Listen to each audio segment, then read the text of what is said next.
Good morning or afternoon, depending where you are, and thank you for joining us for today's National Conference of State Legislatures webinar, Designed for Disaster, the Impact of State and Federal Policies on Military Installation Resilience. My name is Jennifer Schultz, and I will be your moderator. I am a program principal in NCSL's Environment, Energy, and Transportation program, and staff to the Task Force on Military and Veterans Affairs. First, I have a few housekeeping items. Today's webinar is a platform for information exchange and engagement. Over the next 60 minutes, we encourage participation through our chat box, which is found in the lower left-hand corner of your screen. As a start, I'd like to invite everyone to type in the state where you are joining us from today. I am in lovely snow-covered Colorado. Today's webinar is being recorded and will be available on NCSL's website within the week. You can download presentation slides and speaker bios at any time by clicking on the Resources and Speaker tabs. Finally, if you experience any technical issues with the platform, you might first try switching to Google Chrome. If that doesn't help, please email registration@ncfl.org, where our team is ready to assist you.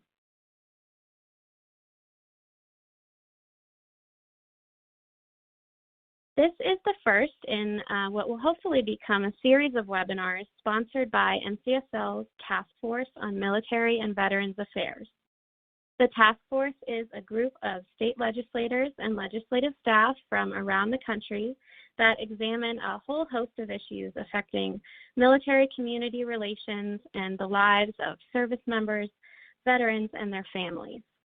We currently have 53 members from 27 states and DC, led by our co-chairs, Representative Tina Orwall of Washington and Representative Dean Dorman of Missouri.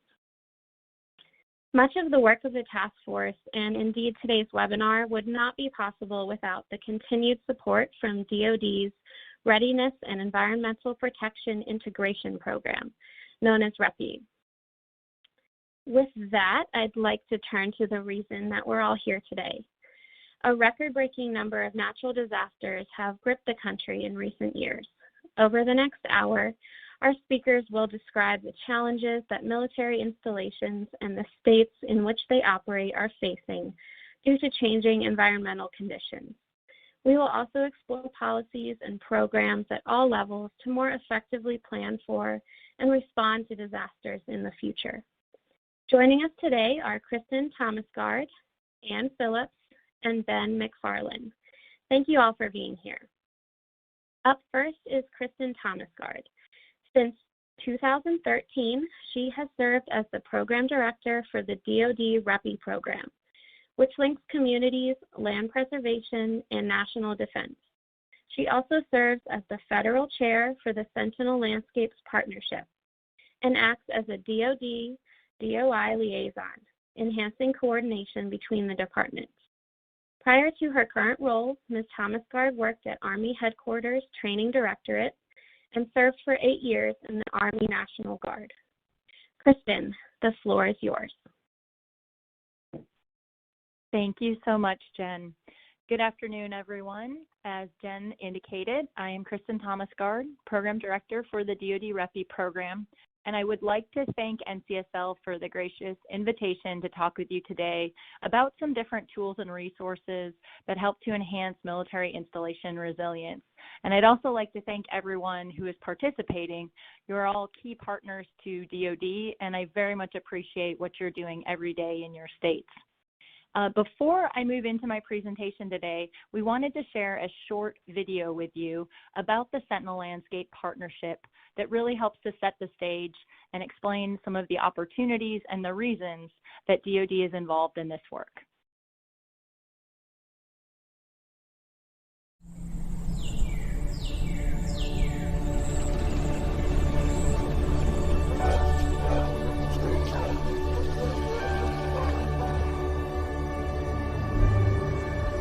Sentinel is the soldier at the ready to protect and defend.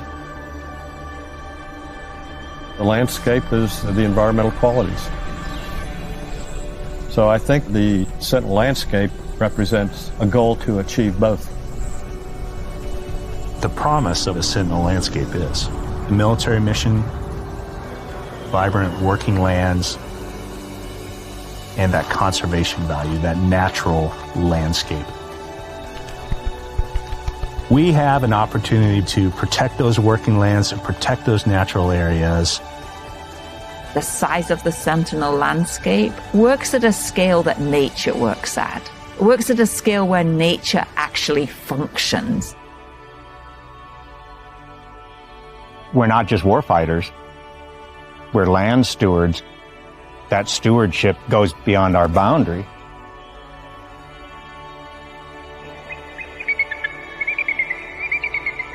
Farmers and ranchers are the world's first conservationists. They're the ones that are taking care of the land every day.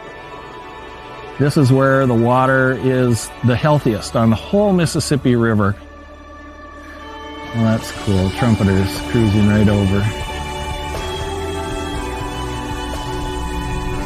We have the lifeblood of the country, so to speak, running right through our backyard.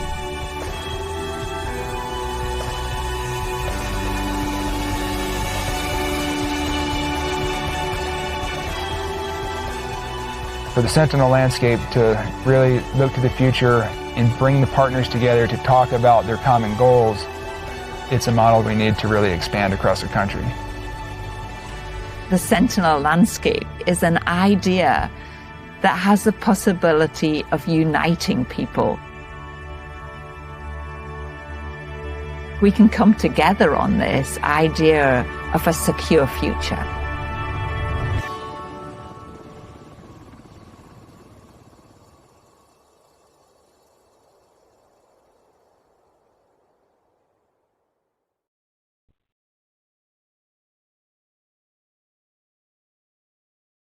Wonderful. Hopefully the Sentinel landscape video gave you a small sense of how DoD is thinking about these landscapes that we all depend on and the opportunities that we all have to work together. So now I'd like to take a slight step back and talk a little bit about how we got where we are today and why a partnership like the Sentinel Landscape Partnership is so important to DoD. The Department of Defense owns and manages approximately 28 million acres of land, and we manage over 350 threatened and endangered species on that same land.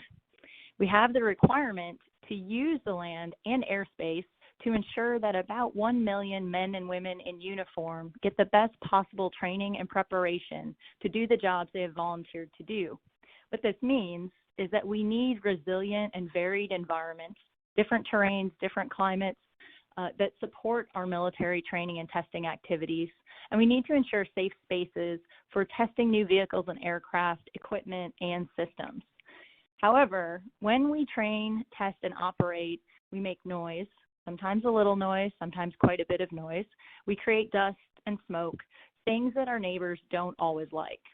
We also need dark skies and buffer areas around our training and operating areas to ensure the safety of our neighbors and the safety of the men and women who are conducting these training activities. Unfortunately, our installations are not in isolated areas, and therefore we need to partner to sustain compatible and resilient landscapes around our installations. And we can do this by working with our neighbors at the federal, state, local, and private level to promote compatible land uses and economic drivers like farming, ranching, and forestry that provide buffers, and also to protect natural infrastructure and natural resources at the landscape level to make our installations more resilient to extreme weather and changing environmental conditions, while also enhancing areas for wildlife and imperiled species so they aren't forced to seek shelter on military lands due to unchecked development. But bottom line, we are part of communities, cities, counties, and states. And not only do we want to be good neighbors, but we also want to ensure a high quality of life for our military members and their families. That means sustainable communities, a healthy environment, and opportunities for recreation, things that are also important to our partners.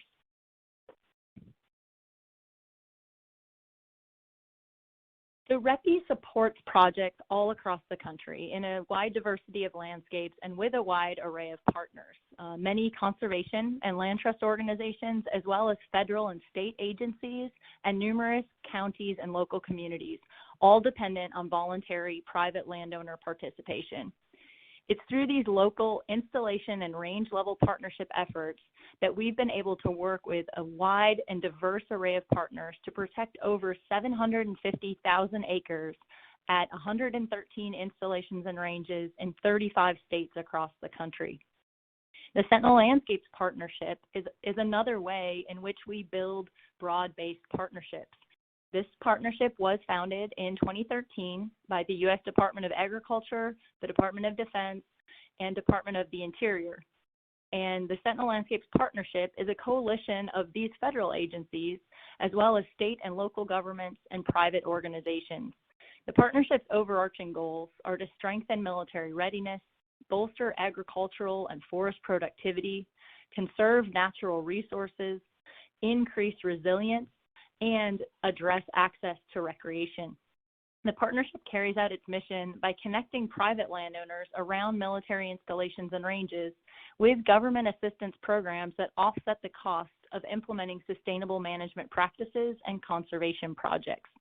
There are currently 7 Sentinel landscapes across the country that are anchored by 19 military installations, which are depicted on this map by the blue dots. These landscapes partnerships have attracted over $405 million in federal funds, $169 million in state funds, and $95 million in local and private funds. This has resulted in the partnership's ability to permanently conserve over 467,000 acres of land and enroll 2.3 million acres in technical assistance programs. So now that we've talked about where we're currently partnering, I want to tell you a little bit about how REPI partnerships work. We have an authority from Congress, 10 U.S.C. 2684A, to enter into cost-sharing partnerships with state and local governments, land trusts, and other conservation-focused organizations to acquire real estate interests, those can be easements or fee acquisitions, from willing landowners for the purpose of promoting compatible land use, preserving or restoring important habitat and natural resources, and for promoting military installation resilience. There are 4 key elements to every REPI partnership. First, an eligible entity. This can be a state, a political subdivision of a state, or a private entity that has a stated organizational purpose or goal of conservation. These can be 501c3 nonprofits or for-profit conservation organizations. Second, we need to have a partner cost share, and this can take a variety of forms. It could be a monetary contribution from a state or local grant or cost share program, other federal grants, or private capital. It could also be an exchange or donation of real property or a real property interest, or an in-kind service. This might be a good or service inherent to the acquisition of real property interests, could be legal support or other natural resource related services. There is no minimum cost share requirement, but services may have targets. The Department of Navy, for example, does require a 50% cost share for most of their projects. Third, we require a willing landowner. All REPI partnerships are voluntary. And then fourth, we do require the ability to enforce the real estate interest acquired. As envisioned in the statutory authority, the eligible entity generally is expected to hold title to an easement, subject to the right of the military department to demand conveyance of a portion of the property interest necessary to ensure the property stays compatible. We often refer to this as the demand right. Section 2684A was never intended to be a real property acquisition authority, but the Navy has historically exercised this right at the time of closure.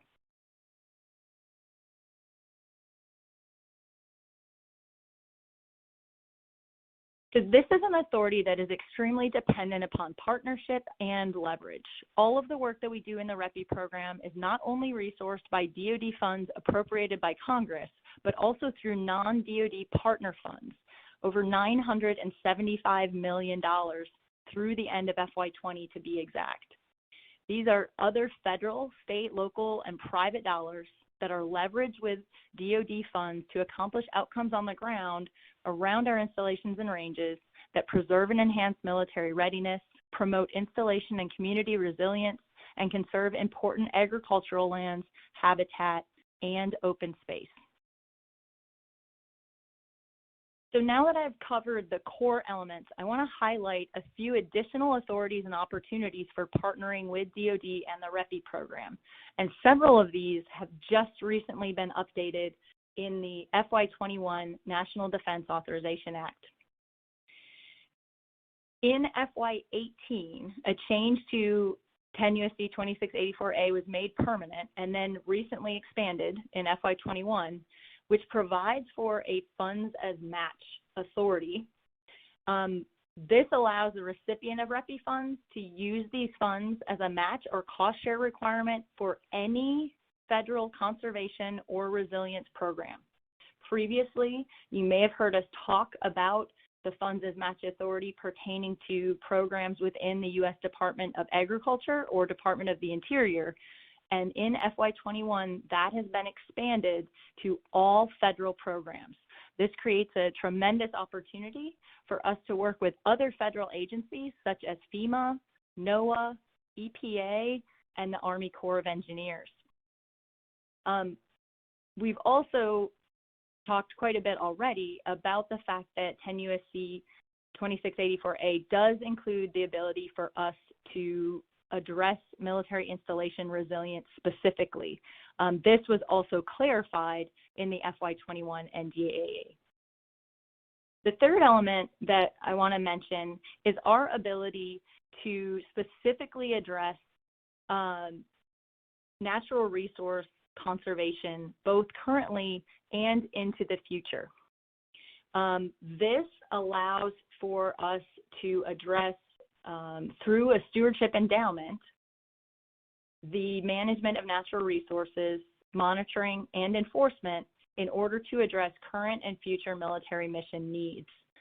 This is an authority that we have under both 10 U.S.C. 2684A, which does include a real estate component, and under 16 U.S.C. 670, which pertains to the Sykes Act and allows for us to address natural resource management activities on federal, state, and private lands that help us to meet our mission requirements. And the last item that I'd like to mention is the FY21 REPI Challenge. Each year for the past 10 years or so, we have offered and set aside a certain amount of DoD funding, between $5 and $15 million, for projects that specifically address priorities of the Department of Defense. This year's REPI Challenge is focused on projects that preserve and enhance military installation capability and maintain installation resilience, focused on key capabilities highlighted in the National Defense Strategy, and on projects that are looking at leveraging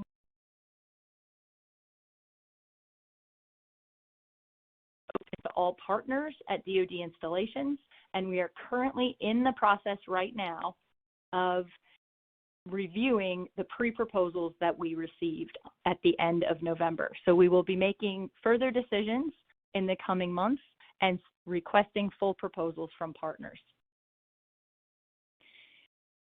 Before I close out today, I do just want to draw your attention to a couple of other key DoD programs that do play a critical role in helping to enhance resilience and ensure compatible land use around our installations and ranges. The Office of Economic Adjustment Military Installation Sustainability Program helps to prevent incompatible development and address installation resilience. The program is designed to help states, counties, and local governments work cooperatively on land use planning and military installation resilience with local installations. And this is a great first step for communities who are looking to develop a relationship with their military installation. State, counties, municipalities are all welcome to apply under two program categories. One focused on compatible use, or what used to be called joint land use studies, and another opportunity focused on military installation resilience. OEA is considering proposals for these programs on a continual basis, and you can certainly find more information on OEA's website. The other program I just wanted to highlight is the Military Aviation and Installation Assurance Siting Clearinghouse. This is a one-stop shop for reviewing energy and energy infrastructure projects and working with energy developers, federal agencies, and state and local governments to ensure projects are compatible with military test, training, and operational activities. The clearinghouse conducts both formal and informal project reviews and looks forward to working proactively with state and local governments or developers to assist in energy project planning. And my final slide, really just highlighting some ways that you can get involved with the programs that I discussed today. Really would encourage folks to visit our websites to learn more about existing projects and opportunities, and you can also contact each of the programs I mentioned through these websites. I would call your attention to the REPI website and a new resilience page that we have included there. We have a number of resources as well as recorded webinars that we have hosted over the last several months. You can also link to a REPI mapping tool through the REPI website, where you can zoom in on all of our active project locations and see individual partnership opportunity areas, as well as a lot of additional data layers for regionally specific issues. And on the Sentinel Landscapes website, I would draw your attention to a landowner resources tool, which makes it easier for landowners and partners to find voluntary state and federal landowner assistance programs. If you're interested in any of the OEA programs, I certainly would encourage you to check out their website or look at either of the links provided in my slides to see more about those specific programs. So I would encourage everyone to start by connecting with a local installation. Developing that relationship is really key to getting involved with all of the programs I discussed today. And I look forward to your questions after we finish the presentations. Thank you so much for your attention. Thank you, Kristen. I think you've highlighted a lot of opportunities for states to explore, and I think I can speak for everyone that that video is really well done. As a reminder to the audience, you can type your questions in the chat box in the lower left of your screen at any time, and we'll answer those at the end. Moving ahead, our next speaker is Ann Phillips, Special Assistant to the Governor for Coastal Adaptation and Protection for the Commonwealth of Virginia. Prior to joining the Northam administration, she worked to address sea level rise and its impact on national security at the regional, national, and international levels. Prior to that, Ann served for nearly 31 years on active duty as a surface warfare officer for the United States Navy. She retired in 2014 as a Rear Admiral and Commander, Expeditionary Strike Group 2. Ann, the floor is yours. Thank you very much, Jennifer, and good afternoon, everyone. Good morning, depending on where you are. Thank you to the National Conference of State Legislators for the opportunity to speak with you today about coastal adaptation and protection and resilience in the Commonwealth of Virginia. I'll talk a little bit about what we are doing to address resilience broadly, particularly in coastal Virginia, from the state's perspective. And to set the stage a little bit as we get going, just a few facts about the Commonwealth in the event that you have never been to Virginia. We are very much wedded to our federal presence within the Commonwealth. Almost 9% of our gross domestic product is based on our federal presence. That's the highest of any state. We also have the highest percentage of defense personnel spending in any state, and this is from 2019 Office of Economic Adjustment data. We are second behind California in defense contract spending and total defense spending. So we have a very close relationship with our federal partners, and particularly, specifically, with the Department of Defense. A few more things about the Commonwealth. What's at stake? What's the risk for us here? Well, we have over 10,000 miles of tidally influenced shoreline in the Commonwealth, and that's a Virginia Institute of Marine Science number. We have the 8th longest coastline behind Texas using NOAA's data. We have one of the fastest rates of relative change of sea level rise on the East Coast, 4.7 millimeters per year right now, and we have a subsidence problem. So in addition to the waters rising, our land is sinking. If it were consistent everywhere, that would be one circumstance, but of course it is not. So we have a number of challenges that we have to deal with. We also have arguably the world's largest naval station in Naval Station Norfolk.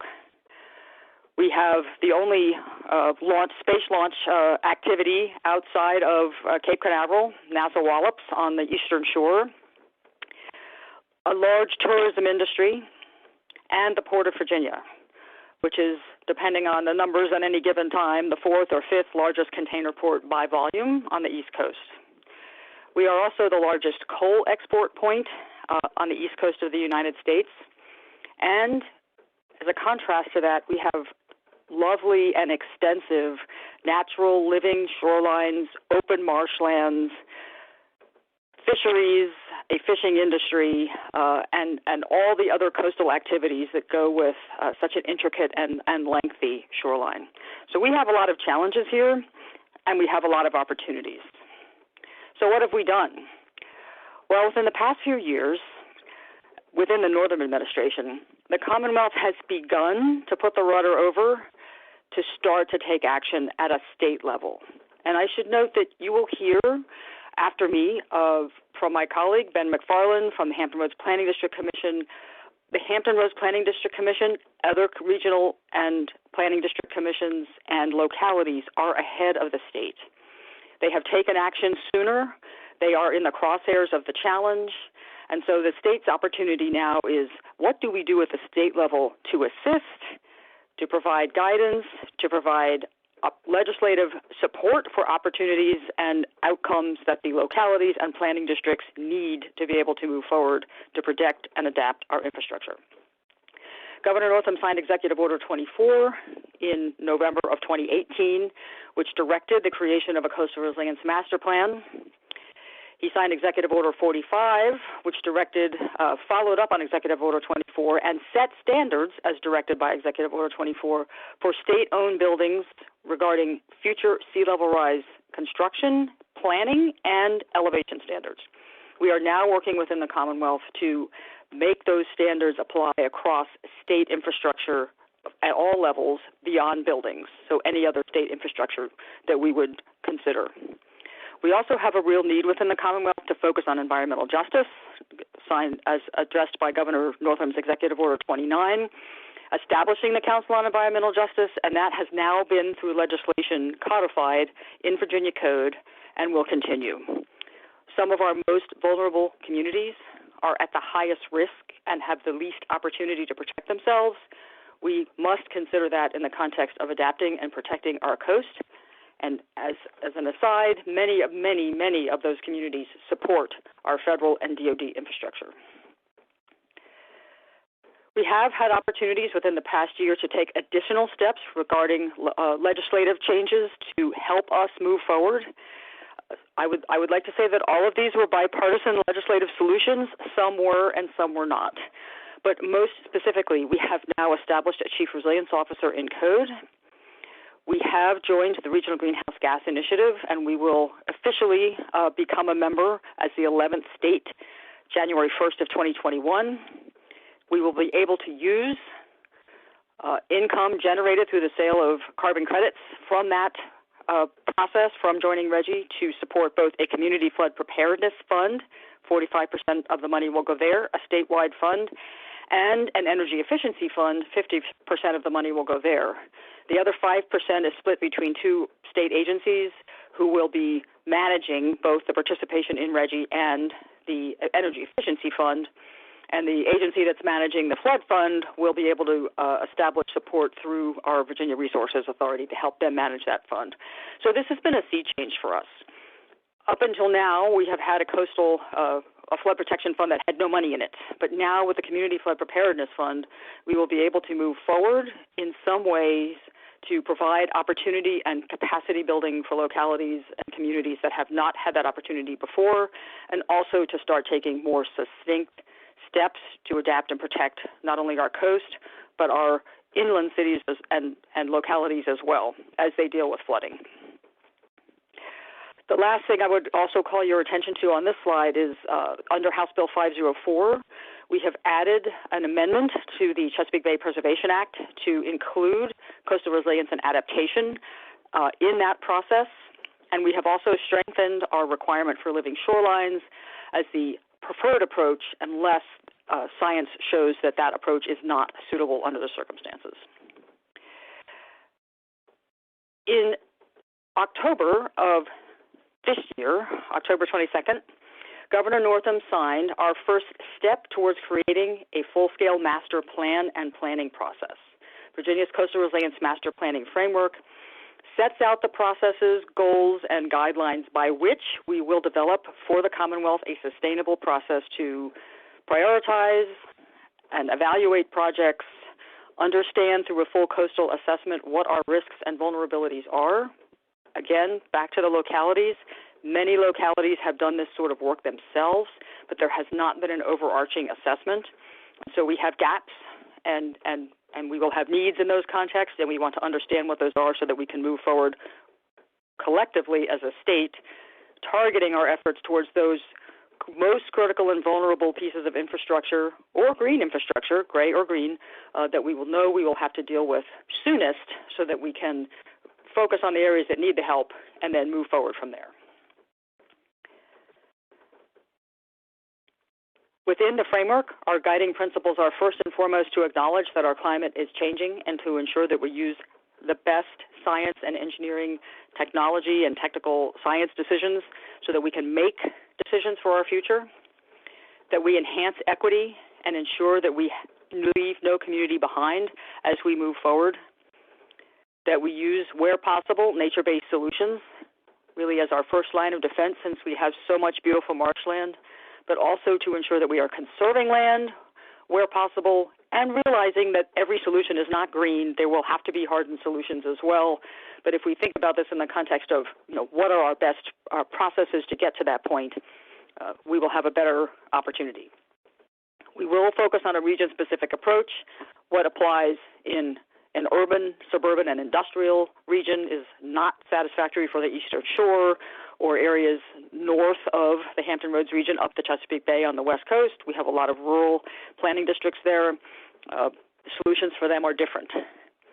Finally, how to align and focus cost-effective solutions, how to develop a funding strategy, and how to move forward in a way that provides whole of government and community solutions. In that context, focusing on our collaboration with the Department of Defense, and you'll see more on this from Mr. McFarland in a few minutes, Virginia has been an active participant in the REPI program, in the Joint Land Use Program, working with the Office of Economic Adjustment, and we have participated in the Defense Access Roads Program and are very interested in the Defense Community Infrastructure Program as well. Both programs have experienced a positive change through National Defense Authorization Act modifications in 2018, 19, 20, and as Kristen Thomas-Gard just mentioned, additional changes in 2021.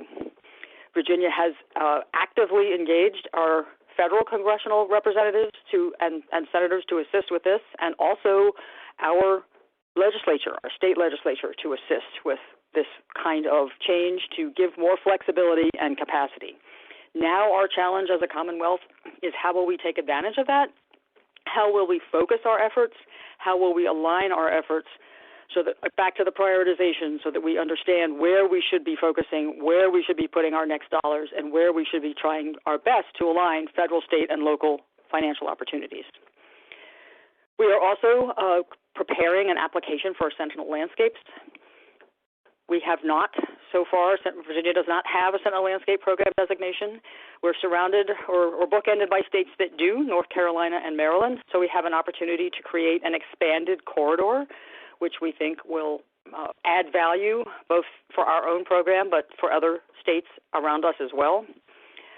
We have an opportunity to expand on conservation and resilience thanks to new authorizations within the National Defense Authorization Acts over the past few years. And so our challenge will be, can we put together and input that will be satisfactory and give us this opportunity. So all very much in progress here, but certainly something that's getting attention and something we'd like to take advantage of. We have, again, as I said, we've done a lot with REPI, but we have not focused those efforts.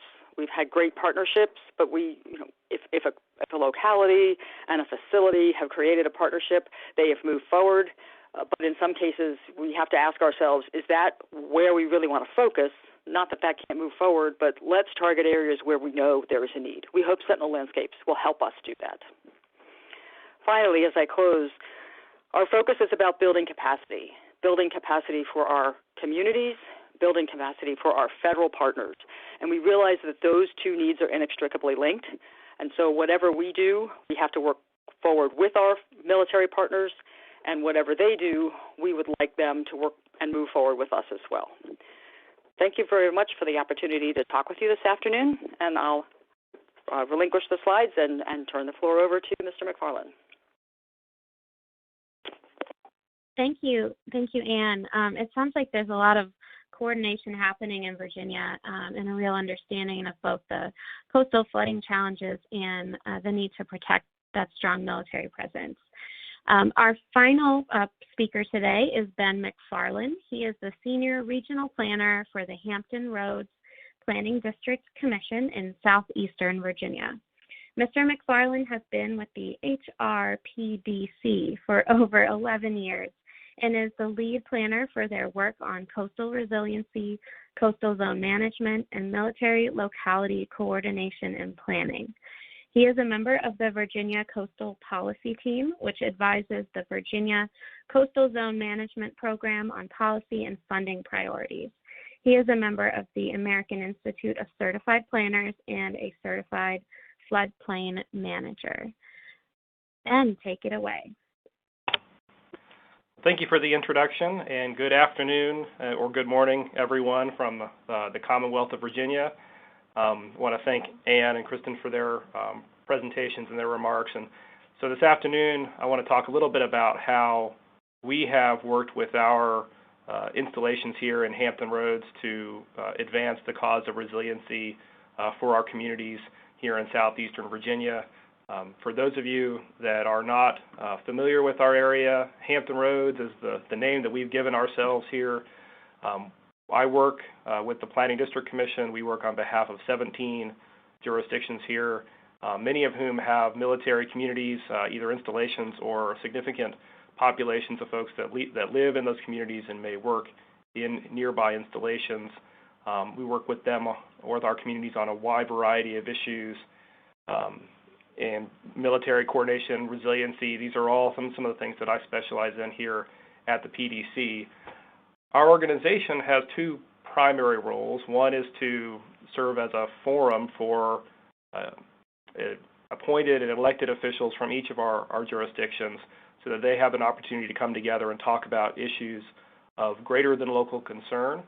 At the same time, we have a staff of about 40 or so that provide technical assistance and help build and improve capacity at the local level to engage in resilience planning efforts and other issues like housing, economic development, environmental protection.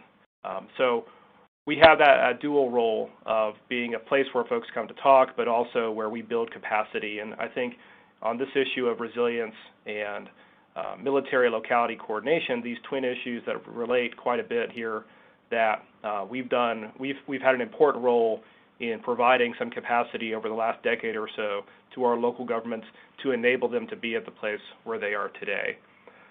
We have the fortune, as Anne mentioned in her remarks, to be the home of several different federal facilities and military facilities.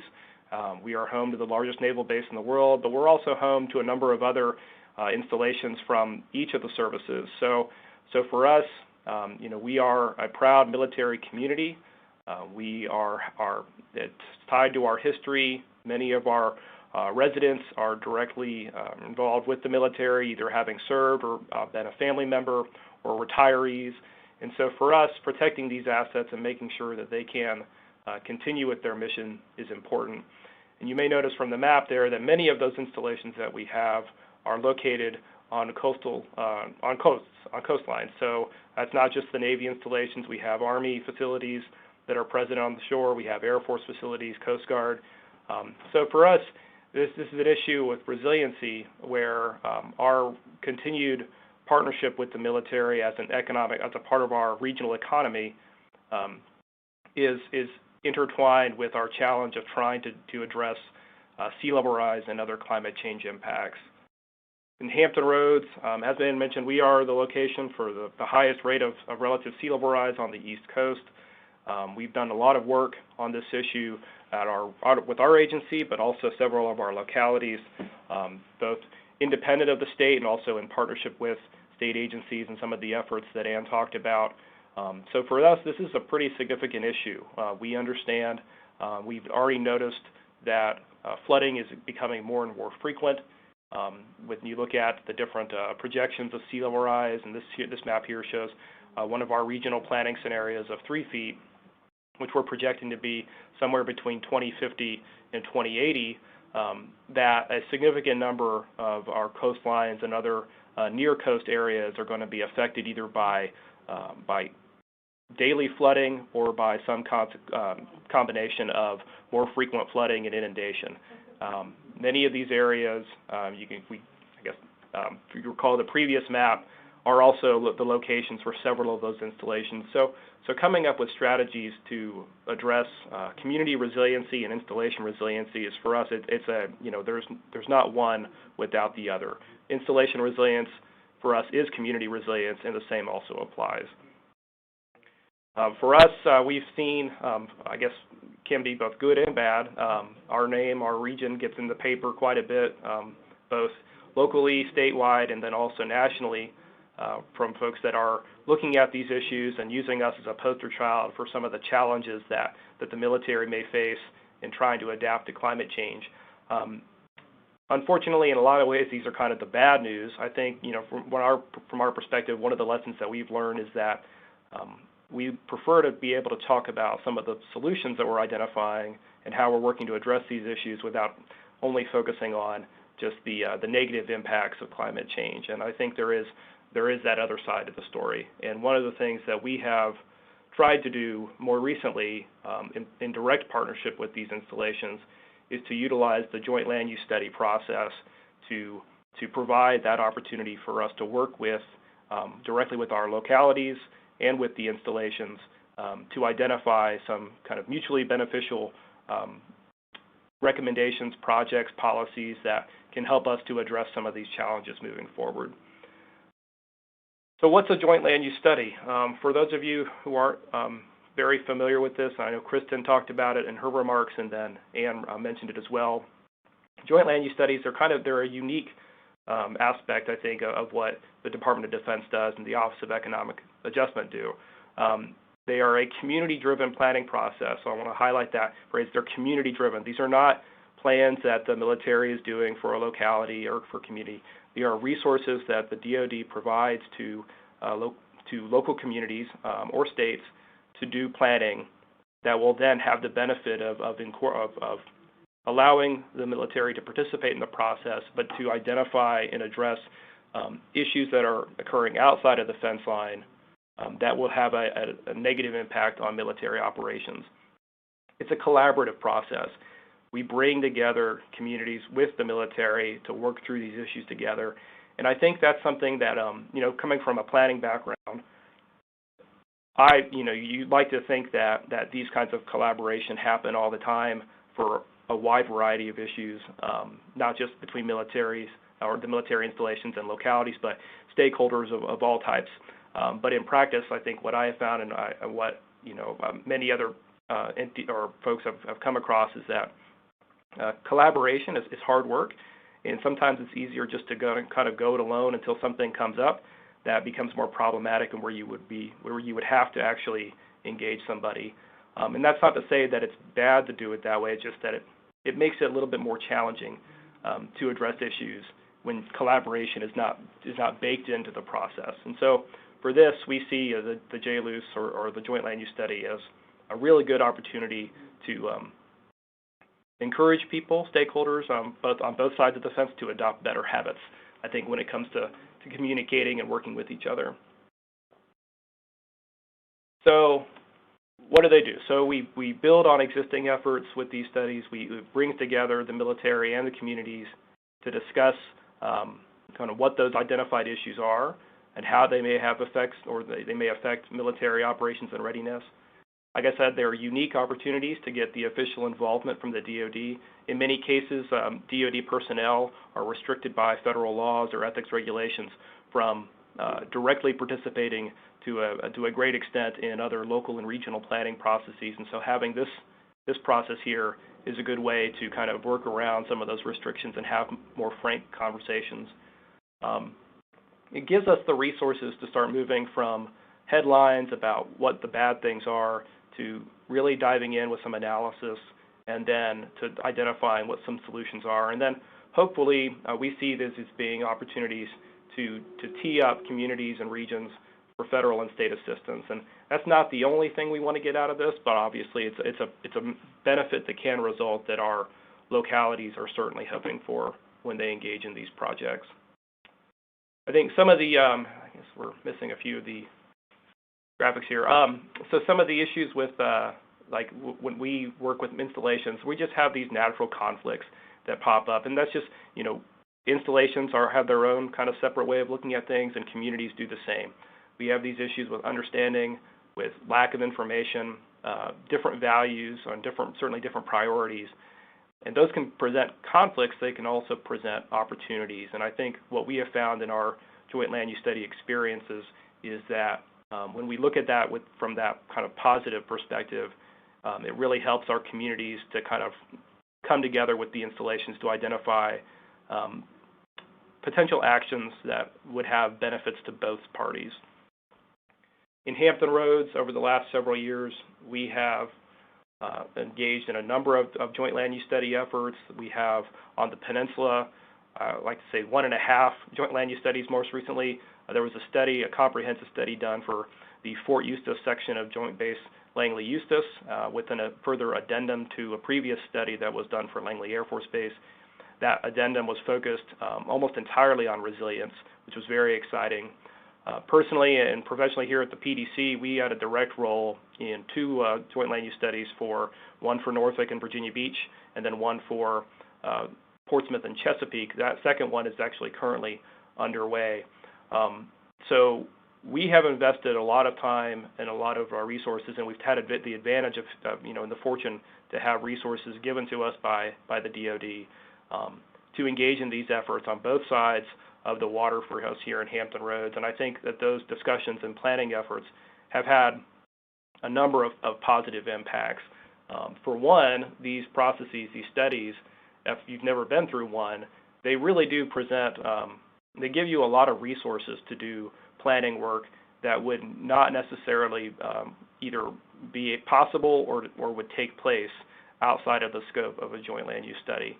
And so in this case here, this is an example of some of the work that came out of our Norfolk, Virginia Beach study, where we were able to analyze the impact of flooding and sea level rise on the accessibility of community facilities that installation personnel and their dependents may rely on when they're living out in the community.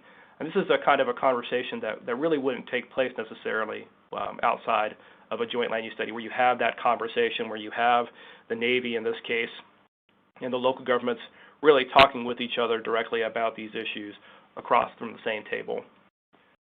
So once we've been able to get through the analysis with this, that allows us to really, that combined with a significant amount of stakeholder engagement, gives us the opportunity to identify what the things are that are most important to the military installations, to turn those into metrics that we can use to assess potential actions, and then to prioritize those potential actions so that localities can proceed with those recommendations once the study is done. And in the case of the Norfolk, Virginia Beach study, which wrapped up just over a year ago, we were able to identify a number of projects or further studies, technical studies that need to be done, a number of coordination strategies, and then sometimes you actually find new issues that you need to talk about that you weren't even aware of before, and that's what happened with that study, that we identified a number of further conversations that needed to take place, both with the individual cities and the military, and also with bringing in other partners such as the Port Authority, other communities in the region beyond just the two that were participating, and sometimes even the state. And then again, these studies, they really do give you some good information to act on when it comes to prioritizing projects. The top two that we identified were these corridor studies that need to be done. The first one in Hampton Boulevard, that's in the city of Norfolk, that provides direct access to a number of installations, including Naval Station Norfolk.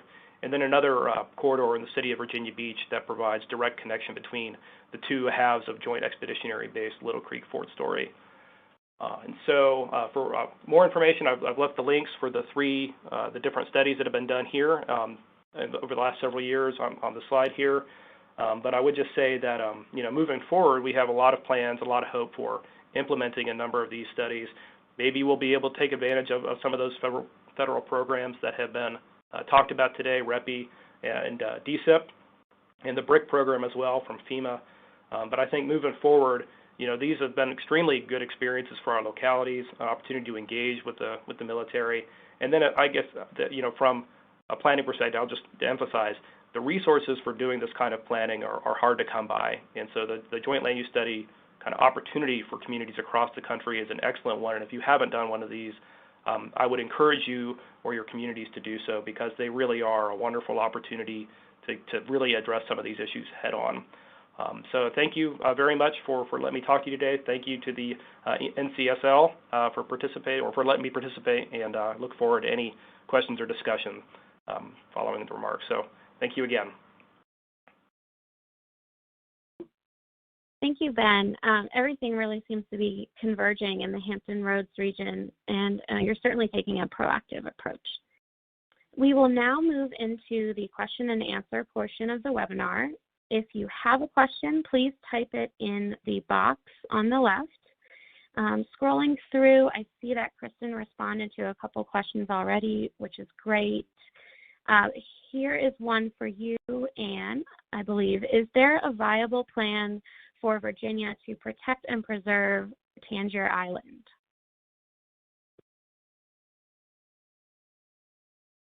That's an excellent question. Of course, Tangier has been under some circumstances in the news quite a bit. Excellent book came out about the island and the islanders a couple of years ago, Chesapeake Requiem by Earl Swift. And so Tangier Island is a long-standing community. For those who don't know, it's in the bay. It's to the west of the Eastern Shore, up kind of near the top. It has a partner in Maryland, Smith Island. They're right there together. It is low. It is sinking, and it is home to a very unique community of watermen who have lived there for over 100 plus years. As Bay Islanders, they know what happens to islands in the Chesapeake Bay, and they've seen other islands around them over time disappear. And also on the Eastern Shore, we have the largest set of barrier islands, untouched at present on the east side of the Eastern Shore, and communities have moved off of those islands over the years onto the mainland as the islands moved and as the circumstances required. So Tangier is dealing with some of those challenges, and they will have to make decisions in their future. The Army Corps is doing a project there now to help them better protect their marina, where their fishing and crabbing boats come in and out from fetch, and that project is underway, and that's going to give them some assistance. But long-term, Tangier has challenges, and they know that, and the Commonwealth is working with them, and more closely, the Accomack Northampton Planning District Commission is working with them, and we'll see what we do as we move forward. Okay, thank you. A question from myself. Can each of you maybe call out one or two key things state legislators and legislative staff should keep in mind, or perhaps an action item from your perspective?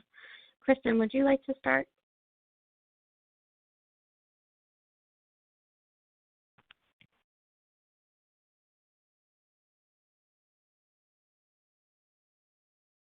perhaps we lost Kristen. Anne or Ben, would you like to respond to that? Just a takeaway for our audience. I'll jump in quickly, Jennifer. My takeaway is that military resilience and the resilience of the surrounding communities is a nonpartisan issue. The challenges affect everyone, and so the more we can move forward collectively in a nonpartisan way, in a bipartisan way, the more likely we are to have success and retain our national security, our critical national security infrastructure. So that would be my takeaway. So I would just throw in that capacity is extremely important when it comes to not just coming up with plans, but also implementing them. And if you don't have the resources to identify projects or actions, then it's really hard to actually implement those projects and actions. And unfortunately, over the last, at least in Virginia, over the last few decades, that the resources that localities and planning districts get for just basic planning capacity have decreased those resources from the state. So those are important. And they do have, it's hard sometimes to identify specific measurable outcomes from that capacity, but it's important to making sure that we can take advantage of these opportunities when they come up. And Jen, this is Kristen. I apologize. I was having some mute issues. I am still here. I would really echo some of the things that Admiral Phillips and others have indicated, that this really is about really coordination, partnership, and capacity building. I think what we hear on this webinar and on other webinars that I participated in on the topic of resilience, there are some really incredible efforts ongoing at a multitude of levels. We have some really engaged local communities. We have some states that have incredible plans, Virginia as one, and military installations that are really starting to dive in and look at this issue. But we have to do this together. We're all operating in the same landscapes.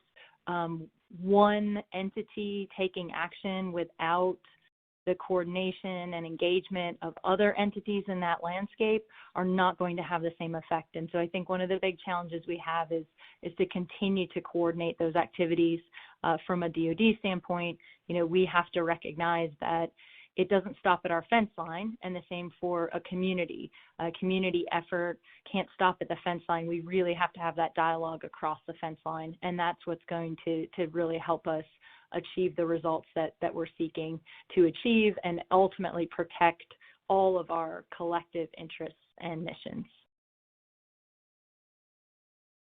Thank you, everyone. And seeing that we're almost out of time, I'm going to go ahead and wrap up. If you've asked a question in the chat box, we will absolutely be sure to reach out to you via email with answers to those. I'd like to extend a final thank you to our presenters. We greatly appreciate the expertise each of you are able to provide. And thanks to all of our attendees for participating. I hope you all have a great rest of the day and happy holidays. Thank you.